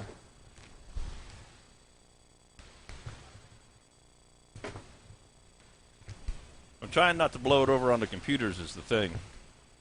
The computers are going to get in their own little room here before too long.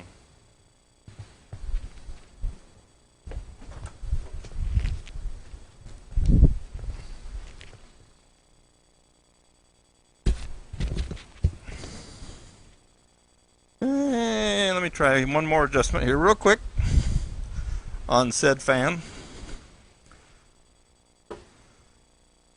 which you might see later. You will, but you don't mind. You gave me permission. Put said fan in place. Oh, I gotta move it a little bit more. There we go. Okay.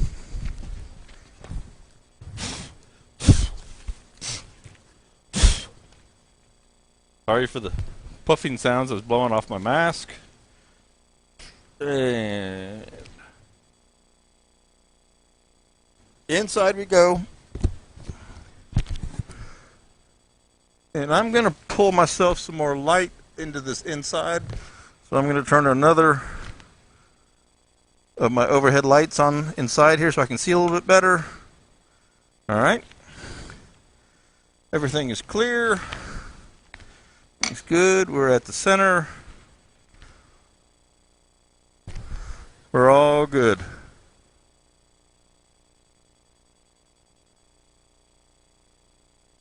All right. Let's take some of this middle out. I could raise that up just a fuzz. Definitely stop the lathe when you move a tool rest on a piece like this. You should do it on all of them anytime. There we go.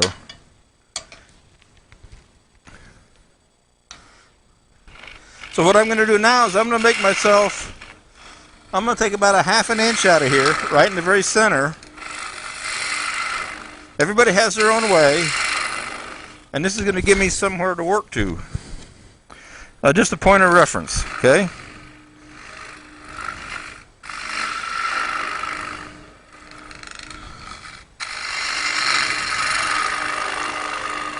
I think I see that our color is going to disappear.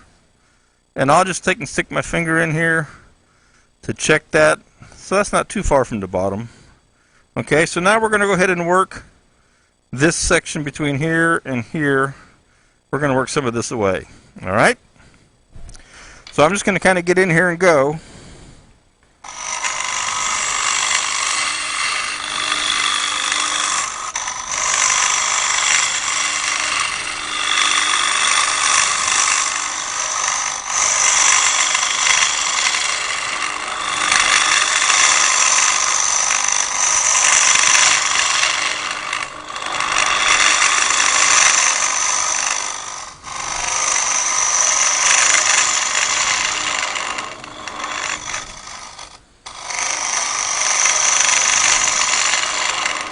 Okay, so there's that ½ inch out of the way. All right. And we're still fairly flat right there. I'm going to take a little bit more out of the center because this actually does, it does start to roll around. The curve gets sharper on the bottom.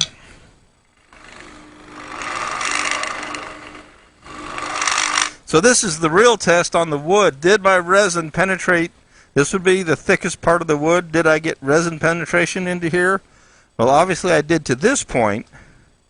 Now this in here, if this turns soft on me, that means I didn't get resin when I vacuumed it. into that deepest portion.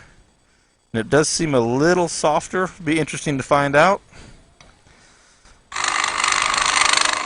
It cuts a little easier, so I'm thinking that I didn't get resin completely impregnated in here.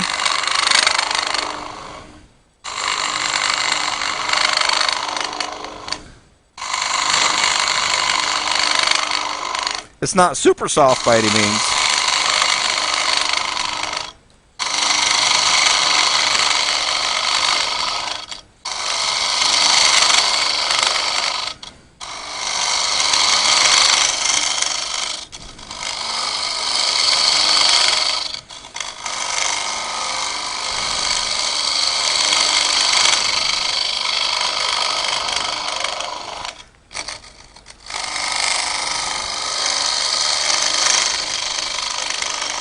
So I'm starting to look to the outside as I cut. Right in here. See if you can see where you look on this. So as I look here between these 2 points, and if I'll go overhead real quick. So I'm starting to kind of look right in here on the outside. Get that hand out of the way. That's the point of reference where I'm making the turn, and that's the point that we tend to overcut. So we want to be careful there as we start to make that transition. Here our wall is pretty straight up and down, relatively speaking. Then we have a lot of curve right in here. So we want to pay attention to that. Back to the inside there. If I can only afford one chuck, should I go with a 3-jaw or a 4-jaw? Santa wants to know. You need to go with a 4-jaw wood-turning scroll chuck there. Tell Santa you need a wood-turning 4-jaw scroll chuck. Happen to have the Easy Wood chuck on sale right now at 15% off with free shipping, just in case Santa wanted to know. In the store. Just saying. Couldn't resist, JP.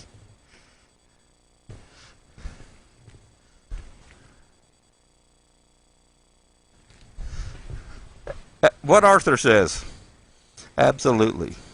All right, so I've got a fair bit of wood right in here I need to take out. So I'm going to concentrate right in there.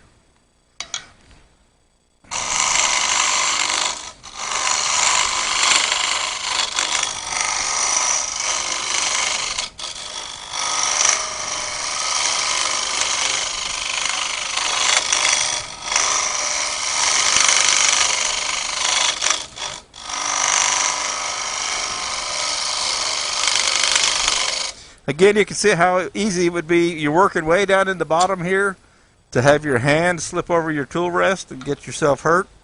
You don't want to do that.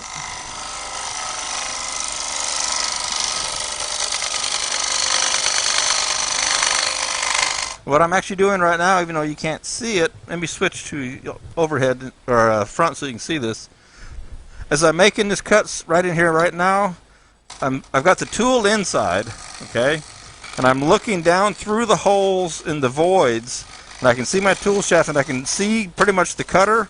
And so I'm looking way out here and just estimating the difference between the outside thickness and the inside where I'm at. So as I move like this, and now I'll show you that on the overhead. That's the overhead. Oh, you won't be able to see it because of the angle. And you might just barely see what I'm describing here. So I'm looking with my head over top of that, just so you know what I'm doing.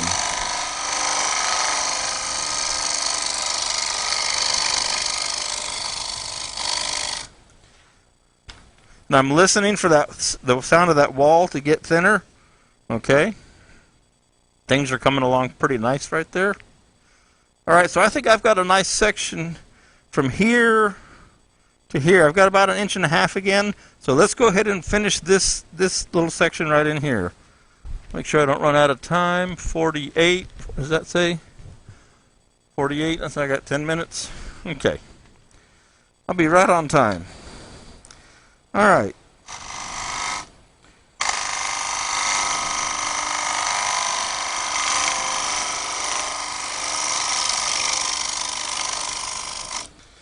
Just right in through here.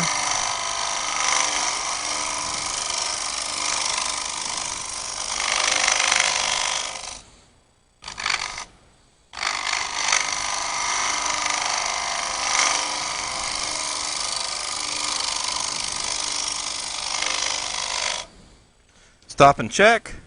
Again, I'm listening as much as anything to the sound as I come around here, and I know I can feel it's a little thick still right at that point.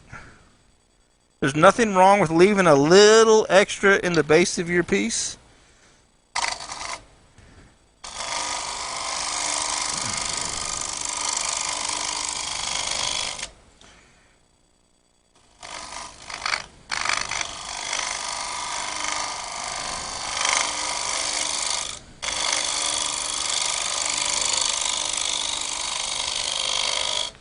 Okay, let's take a quick look here.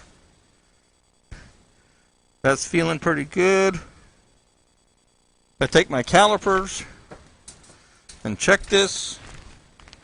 I get down in here. Let's see if you can see that. Let me get it where you can see that. Give you a relativeness. There's my little finger, which has been my guide pretty much for the whole piece. So I'm very close to uniform. I start to widen out just right at the end of that section. Okay. So you can feel it with your fingers just by hand, and you get a pretty good idea.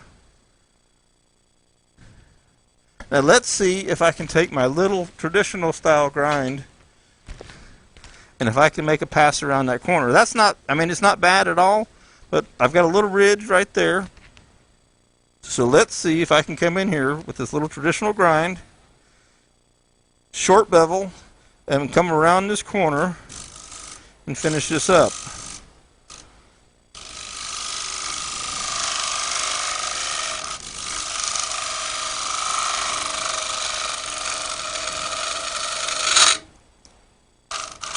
See, I run into trouble trying to rotate the tool because of I got real straight sides in the wing. So it gives me trouble there.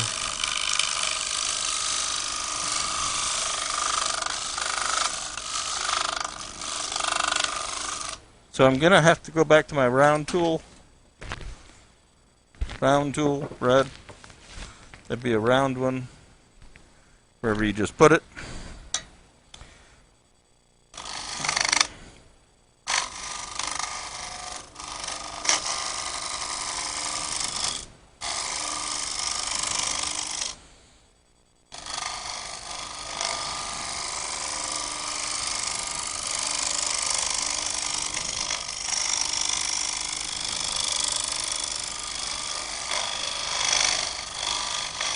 Now I could come in here if it's sharp,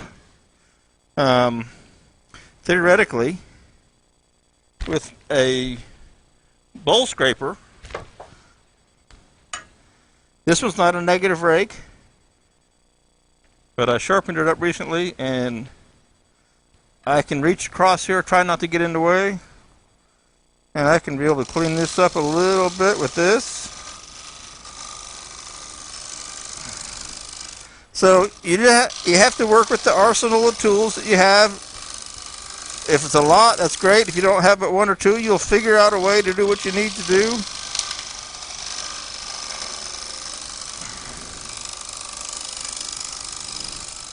Okay. And that takes care of that section. That's all good. Okay, all good there.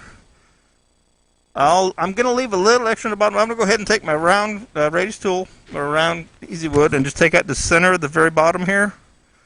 And we're going to wrap this up pretty quick.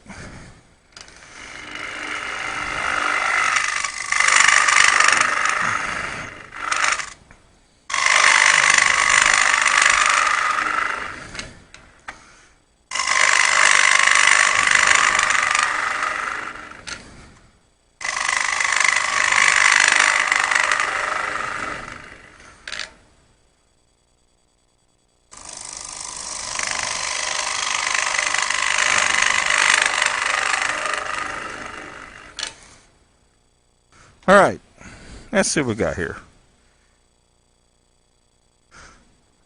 There's a knot right there. That's some of what that noise is. I'm going to take just a little bit more out of there.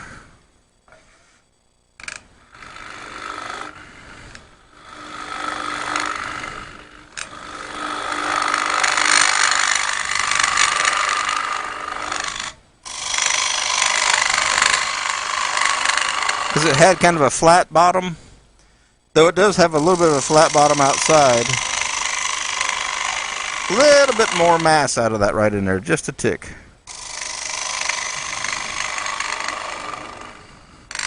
Okay. All right. We're happy with that. We're happy with that. Let's see here. Now, you can sand a little bit of this on the lathe, but you can't sand these wings very much to speak of, with a power sander. So really, you could go ahead and take the tenon away. I'm going to turn this lathe back around here.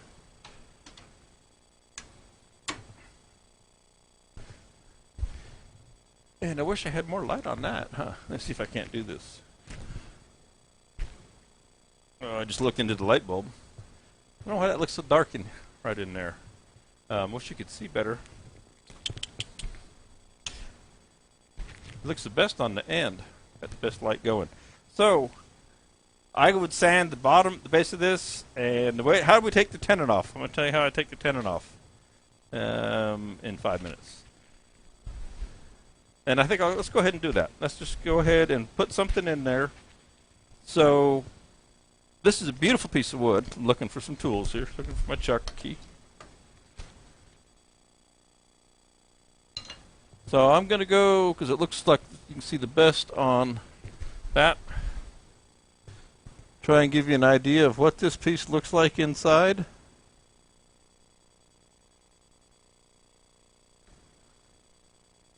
Acceptable wall thickness, not paper thin. Show you the outside. This looks like the best view I've got going for it.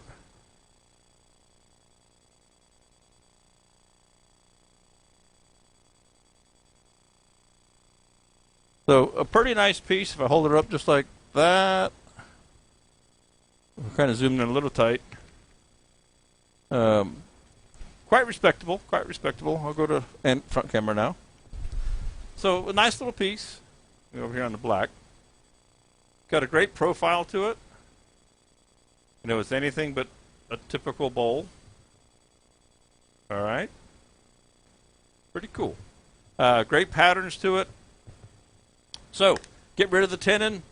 Can't use standard bowl jaws on it. Can't use standard jaws. You could use a vacuum chuck. I don't have one here. So I'm just going to reverse chuck this. I do have the center now, where I know that's at. And I just need to find something that'll go in there that I might have handy. Let me look in the cabinet here real quick. See what I got hanging around or over in the drawer. See if I got a chucky in here. Or a chunk of wood. Let me go overhead for a second while I walk over here in front of the camera. Tripping on that fan. Alright, let's see. How about this guy? There we go. I believe this will work. I find that you can use just about anything. Yeah. We'll go with this. If the chuck grabs it. Nah. Shoot. Quick jaw change. Easy with tool, quick jaw change. It's just some little hollow former I got hanging around over here. And we go back over to that. It's always fun to try and get done by a certain time.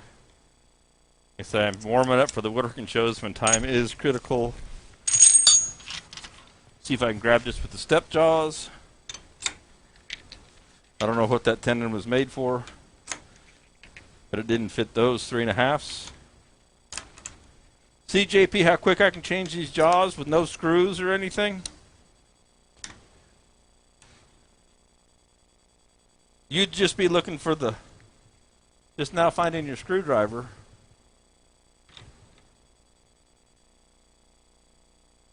See if I can get this guy to drop down in here. There we go. It's just going to be a reverse chuck. Nothing critical. It's going to be between centers.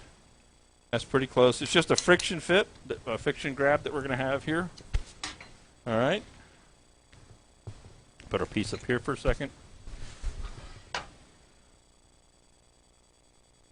Get that out of the way. Get this out of the way. Grab the tailstock.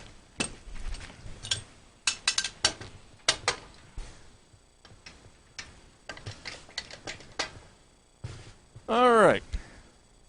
Now, go to end camera for you. See how that looks. Oh, I can see that I'm going to have to back that up. And it may not stay in focus. Hopefully it does. Okay. So I'm going to come up here with my tailstock, and I have a center there from before. Okay. I'm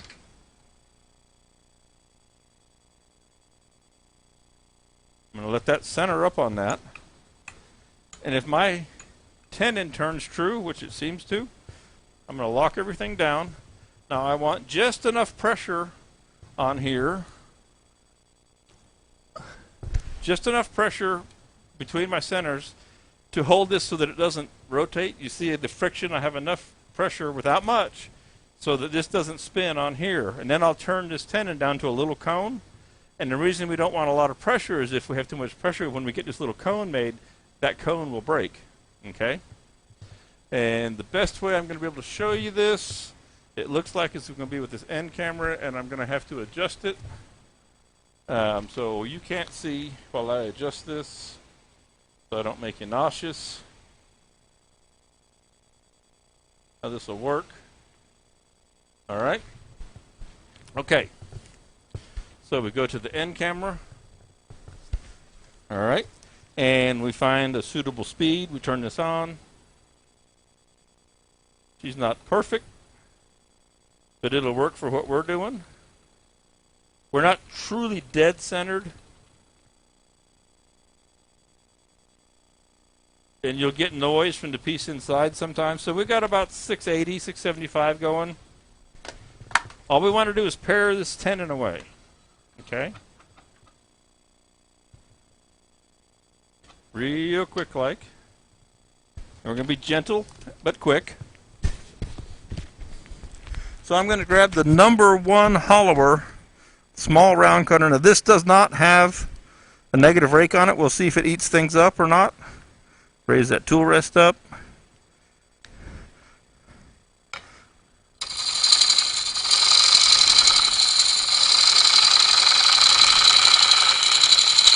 The reason I grabbed it is it's my smallest diameter cutter, light cut.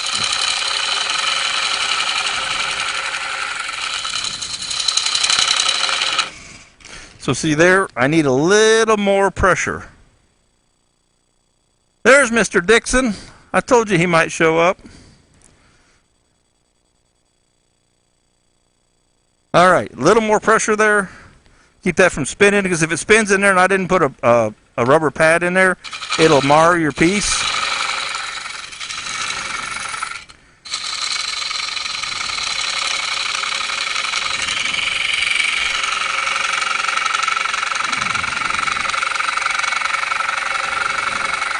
Again, not a lot of pressure. I don't want to make it spin.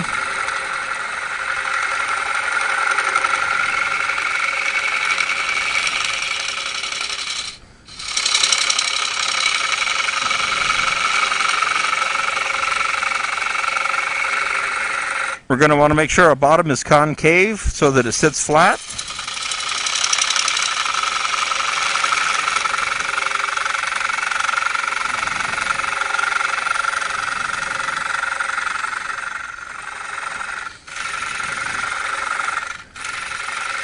The way I do that, I stop the machine. I just take my tool and lay it across there. I see daylight out here. I got a little hump right there still in the center where the screw holes are. Now, in theory, I should take those screw holes away. They're on the bottom. We might end up just doing a decorative fill.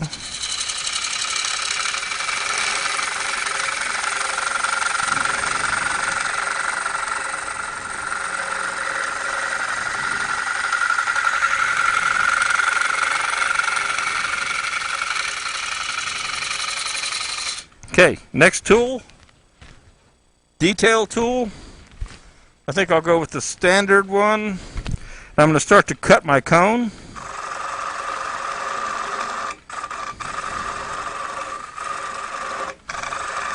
Can you see that in the end? Yep, okay. So I start cutting a cone.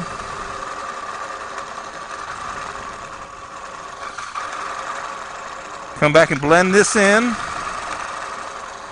Okay. Now, depending on how strong or weak your wood is, determines how small you can make your cone. The smaller the cone is, the less you have to clean up after the fact. This maple is I think, in the bottom here a little soft.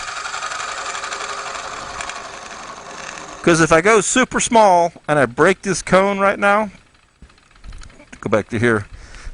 If I make this cone really, really small, and I break it, this whole piece flies around, and I break the top out of it, and I make a mess, and I'm really unhappy, and all that good stuff. So we're going to cut it off with a chisel. So don't let your ego get in the way here. Okay. I'll just cut this down, and yeah, I'm in the right spot. Clean this up. Now you could, if you weren't in a hurry for the time clock, you could come in here and sand this up before you finish doing this.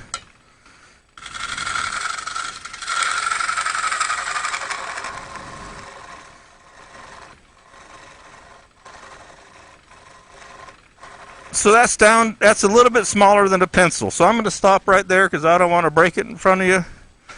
Yeah, I have broken some in the past, more than I want to admit. But that's just what you get sometimes. All right, so there we have our little cone. All right.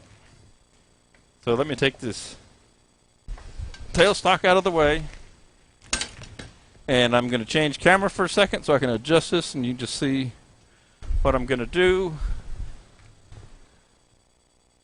This is going to go with the grain, and get this out of the way. Never know, just anything laying around the shop that'll do the trick for you. I'll bring this, my tool rest out here, my banjo, make that my stop. I'm going to go with the grain on a nice solid piece, as solid as I can find, because I don't want to break this guy. All right.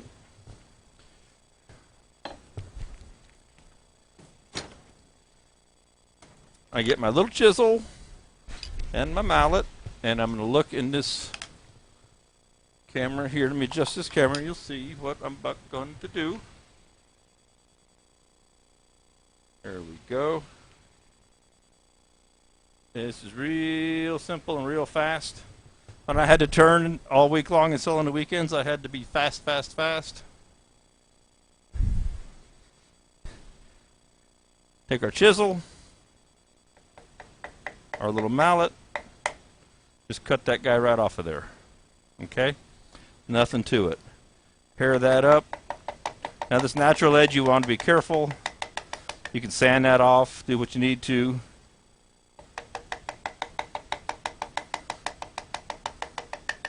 All right? So, no tenon, no fuss, no muss, no fancy tools. Natural edge, don't have a vacuum chuck, so you can't hold it with a vacuum chuck. And there we are. And pretty much, okay, I'm a few minutes over. Imagine that. So, this piece turned out great. Put it over here again. And go like that. Natural edge. Ambrosia spalted, stabilized. Maple piece. Nice natural edge. I'll sand this up with the electric sander. I'll just come in here and sand all around. I'll fill those holes there on the bottom. I don't really care. all that good stuff. Am I going to fill this with resin? I don't think so. I think I'm going to leave this one just organic, natural. I like it. I'm just going to leave this one be. I'm going to put a finish on it, probably put either a lacquer or an oil finish on it. I'll decide. I'll kind of test them each. And that's a cool little piece of wood. And got to remember now, this came out of the scrap pile, right? You've got to go like this. This was in the pile outside. It was rotten. It was unturnable, unusable as it was. I rough turned it in a really large format, big chunks out of it and all that stuff. Stabilized it with stabilizing resin and stabilizing in a vacuum chamber. Made this a very beautiful, workable piece of wood. There's no reason. Yes, it costs a little extra and take some extra steps to get there. But you've got all these extra colors.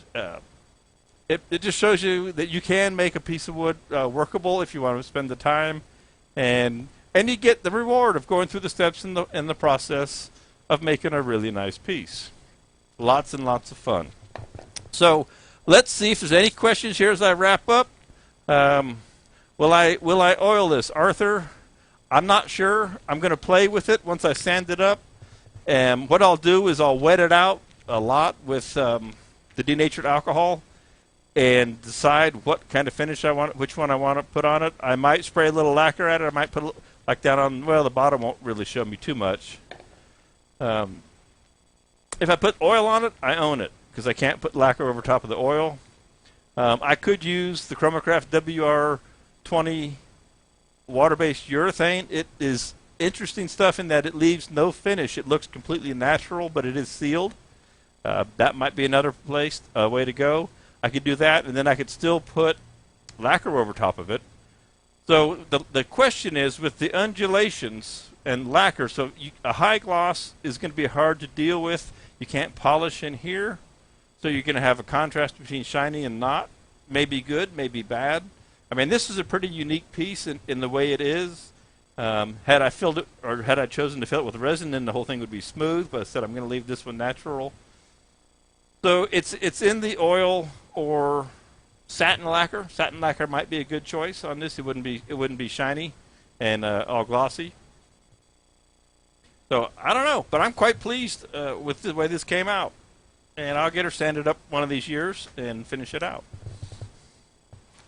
Well, everybody, I thank you very much for hanging out with me and running a little late today. Now, my automated intro didn't work this morning. I keep trying. I'm also working on the automated exit or outro to where I have to finish on time. The software will do all kinds of crazy things. I'm not there yet. I keep trying. But I'm getting there. Everything's getting better. I don't believe that the camera went out of focus today. I'll watch the replay and see. I hope not. Folks, I will see you next Monday with that really cool resin piece that's molded in a fun way. I'm going to tweak that during the week, and that's what we're doing next week. Hell or high water, as they say. I'm going to make that work and have that ready for you. It's going to warm up so I can play with the resin. There's a couple of things I got to do special. If you're interested in resin, you really want to come back and get that. Again, let me remind you, shameless plug, there's sale in Spydercraft store. Everything's 15% off and free shipping through the month of November. Jump in there and get you some goodies so you can do this. Thank you very much. I'm going to reach over here and turn this guy off, and I'll see you all next week.